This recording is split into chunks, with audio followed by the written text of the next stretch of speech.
Negative shift हुई है या पॉजिटिव। महाराष्ट्र में 3 टाइप की सीट्स होती हैं दोस्तों।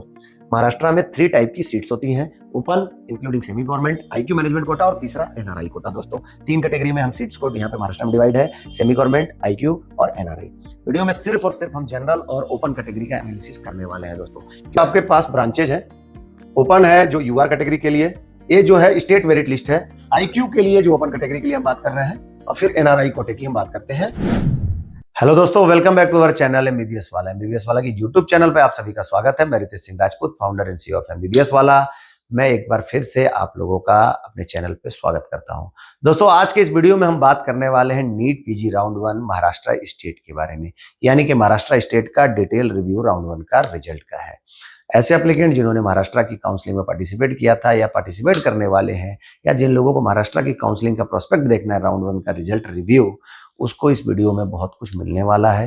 वीडियो में आप अंत तक जरूर बने रहें। अगर आप हमारे चैनल पर नए हैं तो प्लीज एक बार हमारे चैनल को सब्सक्राइब करिएगा, बेल आइकन को प्रेस करिएगा, जिससे कि आपको नीट पीजी से related update time to time मिलते रहे। दोस्तों वीडियो में आगे बढ़ते हैं हम।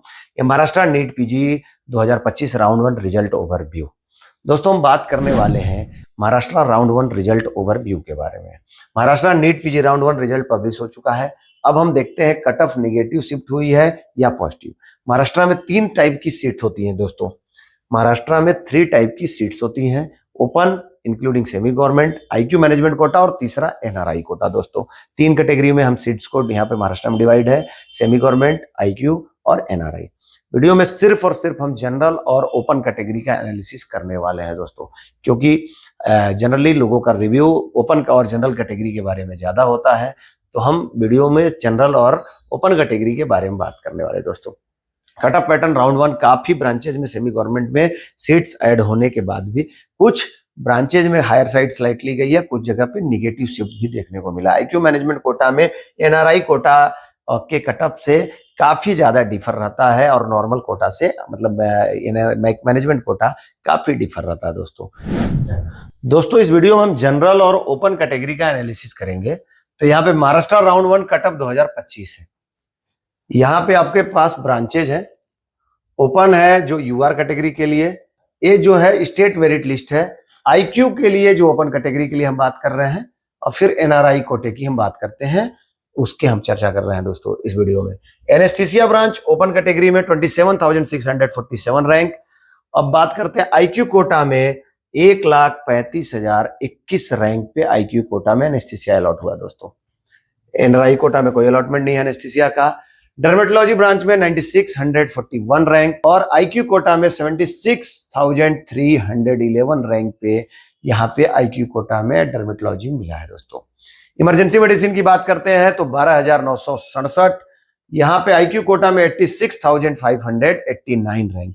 ईएनटी की बात करते हैं तो 24,449, आईक्यू कोटा में 76,447 रैंक पे अलॉटमेंट आया दोस्तों। फॉरेंसिक मेडिसिन की बात करते हैं 97,365। जनरल मेडिसिन में बात करते हैं तो 8917 रैंक, आईक्यू कोटा में 61,709 रैंक पे अलॉटमेंट आया है।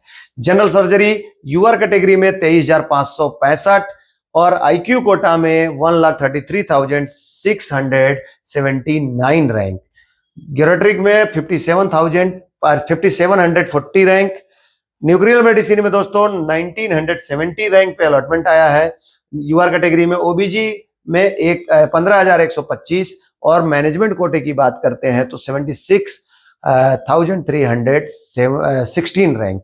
एनआरआई कोटे की बात करेंगे तो ऑप्शन गाइनी 1,11,936 रैंक पे अलॉटमेंट आया। ऑप्टल की बात करते हैं दोस्तों तो 19,585 रैंक और मैनेजमेंट कोटे की बात करते हैं आईक्यू कोटा की तो 97,206 रैंक पे अलॉट हुआ है दोस्तों। अब आगे बढ़ते हैं राउंड 1 के अगले ब्रांच की तरफ। ऑर्थोपेडिक की बात करते हैं तो यूआर कैटेगरी में ऑर्थोपेडिक 20,378 रैंक, आईक्यू कोटा में 1,22,621 रैंक पे, एनआरआई कोटा में 99,781 रैंक पे अलॉट हुआ। पीडियाट्रिक्स की बात करते हैं 17,427, आईक्यू कोटा में 98,587। पैथोलॉजी की बात करते हैं तो 74,119 और आईक्यू कोटा में दोस्तों 1,24,238 रैंक पे अलॉटमेंट आया है। तो यहाँ पे सेक्रेटरी की बात करते हैं दोस्तों तो 16,500 52 रैंक, आईक्यू कोटा में 1,14,011 रैंक पे अलॉटमेंट आया है। रेडियो डायग्नोसिस की तरफ देखते हैं तो 6203 रैंक पे रेडियो ओपन कैटेगरी में मिला, यूआर कैटेगरी में, और यहाँ आईक्यू कोटा में 53,232 रैंक पे अलॉटमेंट आया है। रेडियोथेरेपी की तरफ बात करते हैं दोस्तों तो 3606 रैंक पे अलॉटमेंट आया है। टीबी एंड चेस्ट की बात करते हैं तो 18,375 पे, आईक्यू कोटा में 71,287 रैंक पे अलॉटमेंट आया है। अब बात करते हैं दोस्तों राउंड 2 का ट्रेंड। जो अभी राउंड 1 में हमने आपको यूआर कैटेगरी और आईक्यू कोटा की सीट को हमने यूआर कैटेगरी का बात किया, डिस्कस किया। अब राउंड 2 में एक्सपेक्टेड कटअप क्या रहने वाला है? तो दोस्तों राउंड 2 महाराष्ट्र में सीट इंक्रीमेंट हुआ है। न्यू प्राइवेट कॉलेजेज में, न्यू डीम्ड कॉलेजेज में सीट बढ़ी है, यानी कि प्राइवेट मेडिकल कॉलेज में सीट इंक्रीमेंट हुई है महाराष्ट्र में। तो इसका एक पॉजिटिव शिफ्ट आपको जरूर देखने को मिलेगा। मोस्ट लाइकली राउंड 2 में पॉजिटिव शिफ्ट मिलेगा। सेमी गवर्नमेंट और प्लस एडेड सीट के चलते बेटर मूवमेंट एक्सपेक्टेड है, कि चांसेस है कि बेटर मूवमेंट आपको राउंड 2 में देखने को मिलेगा। दोस्तों एक क्वेश्चन मन में है, एप्लीकेंट बार बार पूछ रहे हैं कि राउंड 2 के बाद हमारा जो कट ऑफ है कब रिवाइज होगा, यानी कि एलिजिबिलिटी क्राइटेरिया कब चेंजेज होगा। तो दोस्तों एलिजिबिलिटी क्राइटेरिया जो है 3rd वीक ऑफ दिसंबर या लास्ट वीक ऑफ दिसंबर में होने वाला आफ्टर राउंड 2। यहाँ पे जो कट ऑफ ड्रॉप डाउन होना है वो हमें लगता है कि 2 फेज में कट ऑफ ड्रॉप डाउन हो सकता है। फर्स्ट फेज में 10 परसेंटाइल और उसके बाद सेकेंड फेज में 5 परसेंटाइल और कम होकर यहाँ पे कट ऑफ शिफ्ट होने के चांसेस है।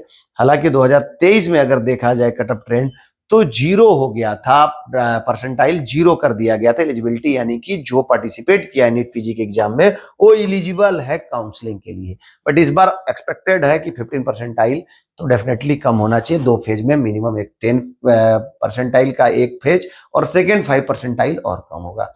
रिवाइज कटअप के बाद सीट अवेलेबिलिटी तो यस टॉप क्लिनिकल ब्रांच है रेडियोडर्मा, जनरल मेडिसिन, ऑर्थोपेडियाट्रिक्स में राउंड 2 में और मॉपअप राउंड में भी वैकेंट सीट होती है, but limited number of seat top के क्लिनिकल ब्रांचेज में देखने को मिलेगा। But most vacant seat are highly budgeted और लो बजट सीट्स ऑलमोस्ट नहीं मिलती है। अगर जिस कॉलेज की फीस लो है तो कट ऑफ शिफ्ट होने के बाद, रिवाइज होने के बाद वहां पे सीट वैकेंसी बहुत रेयर है कि बचना पॉसिबल है।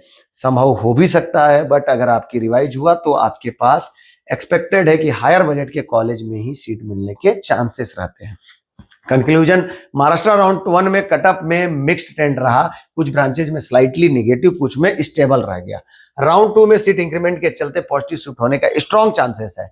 रिवाइज कटअप राउंड 2 के बाद आएगी और 2 फेज में हो सकती है। टॉप क्लिनिकल ब्रांचेज में मॉपअप तक भी वैकेंट सीटें रहती है, बट मोस्टली हाई बजट। एक आपके लिए ओवरव्यू, इस हिसाब से आप माइंड मेकअप कर सकते हैं अगर आप अभी एलिजिबल नहीं है। स्टूडेंट को अभी से रियलिस्टिक प्लानिंग करनी चाहिए स्कोर, बजट और ब्रांच को लेके, क्योंकि लास्ट में अगर आपको कटअप ट्रेंड अगर शिफ्ट हुआ और एलिजिबिलिटी आई, उस समय अगर माइंड मेकअप नहीं है तो आपके लिए डिसीजन लेना बहुत ही ज्यादा टफ हो जाएगा। तो अभी से ही रियलिस्टिक डेटा के ऊपर आपको विचार करना चाहिए, रियल बजट, रियल कॉलेज, और आपको एक ओवर कॉन्फिडेंट सिनेरियो में नहीं रहना चाहिए, उससे जरूर आपको बचना चाहिए। यानी कि अफवाहों से बच के रहना, उसको लेकर कहीं ना कहीं ठोस डिसीजन लेने का आपके पास अभी से ही मन बनाना होगा। दोस्तों अगर किसी भी तरीके से नीट पीजी से रिलेटेड काउंसलिंग अगर सर्विसेज चाहते हैं तो एमबीबीएस वाला आपके साथ है। 24/7 सर्विसेज अवेलेबल है। हमारे दिए हुए नंबर 7880119983 पे आप हमसे संपर्क कर सकते हैं। हमारे द्वारा आपकी काउंसलिंग सर्विसेज को स्मूथली प्रोसेस से असिस्ट किया जाएगा।